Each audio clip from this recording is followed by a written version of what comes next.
न कलेक्टर सुन रहा था, न वीडियो सुन रहा था, न डीएसपी सुन रहा था, न मुजफ्फरपुर के थाना सुन रहा था। जब जाते थे तारीख ब तारीख गिराता था।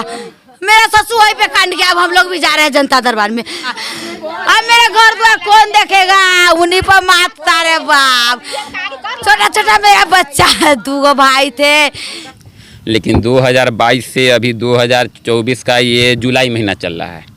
20,000 रुपया वो भी खा गया। डायरेक्ट कहा कि आप डिग्री लेकर घूमते रहिए, कोई फ़ायदा नहीं है, फ्री का ज़मीन है, आप भी फ्री में ही घूमते रहिएगा। सब्सक्राइब करें हमारा चैनल प्रकाश न्यूज़ लाइव और दबाएं बेल आइकन हमारे वीडियो सबसे पहले देखने के लिए। देखना शुरू करते हैं प्रकाश लाइव के रिसर्च फॉर्म पे आपका स्वागत है। आपको बता दें कि मुजफ्फरपुर जिले के कांटी नगर परिषद के बिंदा लाल शाह मुजफ्फरपुर के डीएम कार्यालय में बीते दिनों आत्मदाह का प्रयास किया था, जिसमें वे बुरी तरह से जल गए थे, जिसके बाद उनका इलाज चल रहा था। हालांकि देर रात उनकी निधन हो जाती है, जिसके बाद पूरे परिजन में कोहराम मच गया। हालांकि सब घर पहुंचने के बाद कुछ समय के लिए कांटी पुराना चौक पे जाम कर लोगों के द्वारा न्याय की गुहार लगाई जा रही थी। इस मौके पर भारी बल सुरक्षा बल की भी तैनाती की गई थी, जिसमें मुजफ्फरपुर के एसडीओ पश्चिमी ब्रजेश कुमार के साथ कई बड़े बड़े अधिकारी पहुंचे थे और कई बड़ी बातों कहा है। उन्होंने साफ तौर पे कहा कि इसमें जो परिजन है उनको न्याय दिलाई जाएगी।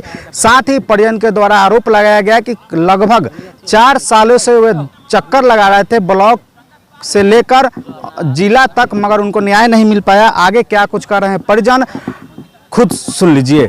जमीन 5 साल से मेरा ससुर लड़ रहा था। न कलेक्टर सुन रहा था, न वीडियो सुन रहा था, न डीएसपी सुन रहा था, न मुजफ्फरपुर के थाना सुन रहा था। कोर्ट कचहरी में जाता कहता था कि झोला लेके घूमिएगा बाबा, कुछ नहीं होगा। झोला लेके घूमिएगा बाबा, कुछ नहीं होगा। हम पुलिस थाना के भी पैसा देते थे, कांटी थाना का 10,000 रुपया लेता था। जाता था धुआं देखा के जमीन पे चले आता था। मिस्त्री रखवा देता था, कहता था कि हम नहीं आएंगे, आज मेरा काम है, नहीं आएंगे। हम लोग भरपाई भरते थे। जब जाते थे तारीख ब तारीख गिराता था। मेरा ससुर वहीं पे कांड गया। अब हम लोग भी जा रहे हैं जनता दरबार में। अब हम लोग भी जा रहे हैं। सीओ, कलेक्टर, डीएसपी, अंचल नहीं छोड़िएगा उन लोग के। सबको सजा मिलना चाहिए, सबको सजा मिलना चाहिए। मेरा ससुर चला गया, अब कौन देखेगा? मर गया मेरा घर द्वार। अब मेरा घर द्वार कौन देखेगा? उन्हीं पर मारता रे बाप। छोटा छोटा मेरा बच्चा है, 2 भाई थे।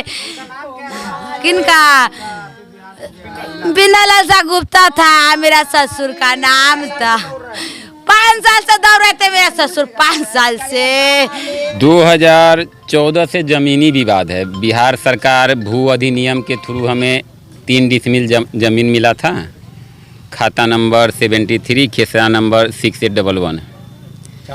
हाँ, तो वो ज़मीन मुझे मिला था। लेकिन यहाँ पे पप्पू राम उर्फ इनरदेव राम, नंदलाल राम और हो गए राहुल राम, हो गए संजय राम, हो गए, इन लोगों के द्वारा विगत कई वर्षों से अवैध कब्जा चल रहा था।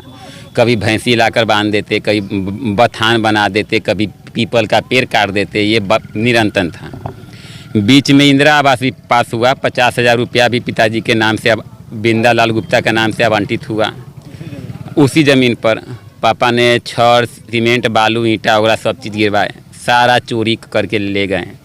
डायरेक्ट बोल रहे थे, बोलो कीजिए, एक तो फ्री का ज़मीन है और ऊपर तुम रहना चाह रहा है, रहना है तो 2 लाख उल्टे लाओ, और नहीं तो 50,000 लो, भाग जाओ।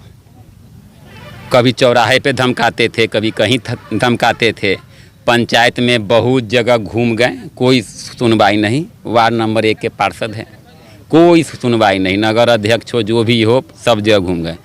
अंतिम में कोर्ट का सहारा लेना पड़ा। 2022 में कोर्ट ने भी ऑर्डर दे दिया अंचलाधिकारी को, थानाध्यक्ष को, ये भूमि समाहरणकर्ता को, कि इनका मामला 2022 में ही क्लियर करके हटा दीजिए। पूरा तारीख वगैरह टोटल चीज़ था। लेकिन 2022 से अभी 2024 का ये जुलाई महीना चल रहा है, अभी तक निष्कर्ष कुछ नहीं निकला। इन्होंने डीएम को इससे पहले भी वार्निंग दे रखा था कि अगर आप मेरे काम में एक्शन नहीं लीजिएगा तो हम आत्महत्या कर लेंगे या धरना करेंगे। फिर भी कोई सुनवाई नहीं हुआ। सीईओ जो है अंचलाधिकारी, वो भी पैसा इनका खा गया। 20,000 रुपया वो भी खा गया। डायरेक्ट कहा कि आप डिग्री लेकर घूमते रहिए, कोई फ़ायदा नहीं है, फ्री का ज़मीन है, आप भी फ्री में ही घूमते रहिएगा। ये अंचलाधिकारी कांटी राजशेखर, इससे पहले वाले, अभी तत्कालीन का हम नाम नहीं ले रहे हैं, चाहे कांटी थाना अध्यक्ष हो, चाहे डीएम हो, चाहे सीईओ हो, वो हाँ पिछला उस समय के जो थे 2022 के चौथे या छठे महीना के, वो जो उस समय थे उनका ही मैं बता रहा हूँ। उन्होंने कहा कि फ्री का ज़मीन है, फ्री में आप घूमते रहिए, बिना दक्षिणा का कोई काम नहीं होता है। डीएसएलआर के पास गए, सबके पास गए, अंतिम में विधि न्यायालय द्वारा 2022 में ऑर्डर पारित हुआ, उसका कोई सुनवाई नहीं हुआ। सीईओ के पास जाइए तो मेरे पास थाना नहीं है, हम बिना थाना के वहाँ पहुँचेंगे नहीं। थाना के पास जाइए तो मेरे पास अपना थाना के लिए तो संख्या ही नहीं है, आपको 50 को फोर्स कहाँ से देंगे, जबकि डीएम का आदेश पारित हो गया। 2 साल से घूमते घूमते ये थक गए, तब अंतिम में आत्मदाह का कोशिश किए डीएम परिसर के अंदर में। शुक्रवार के शाम को ये घटना है, आज हो गया गुरुवार, 7 दिन। अभी तक क्या कुछ प्रशासन के द्वारा अभी प्रशासन के द्वारा कुछ भी क्या आश्वासन मिला है कुछ इस मामले को लेकर के, जमीन आपके कब्जा को लेकर के? वो कल ही एसडीएम साहब हॉस्पिटल में आए थे, तो उन्होंने ही कहा था कि आपका ज़मीन का हम नापी करवा रहे हैं, पूरा काम हम करवा रहे हैं। तो मेरी माता जी भी ने कल ही बोल दिया था कि ना आपका ज़मीन चाहिए ना कुछ चाहिए, आप अपना डिग्री लेके अपने पास रखिए, हमें ज़मीन नहीं चाहिए। तो कल ही आश्वासन दिए थे कि ठीक है, उसके बदले आपको जो भी ज़मीन कांटी में चाहिए हम आपको दे रहे हैं। उसके अलावा उसके एवज में, हाँ, उस ज़मीन के एवज में मेरी माता जी के साथ में बात हुआ था कि वो ज़मीन ठीक है, आपको नहीं लेना है, कोई दिक्कत नहीं है, उसके बदले में आपको कांटी नगर पंचायत में हम दूसरा ज़मीन आपको आवंटित करवा रहे हैं। ये केस भी दर्ज हुआ है इसमें? हाँ, केस दर्ज हुआ है। कितने लोगों पर?